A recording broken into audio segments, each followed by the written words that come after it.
My family and my home church appointment, the Tagumbao United Methodist Church, I would like to extend my warm greetings on the occasion of your 7th church founding anniversary.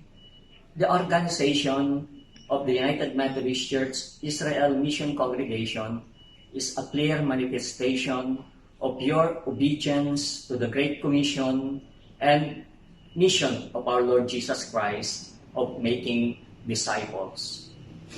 Your theme, Stand Firm in the Faith, is also a manifestation of your faithfulness to God and to His church, whatever happens.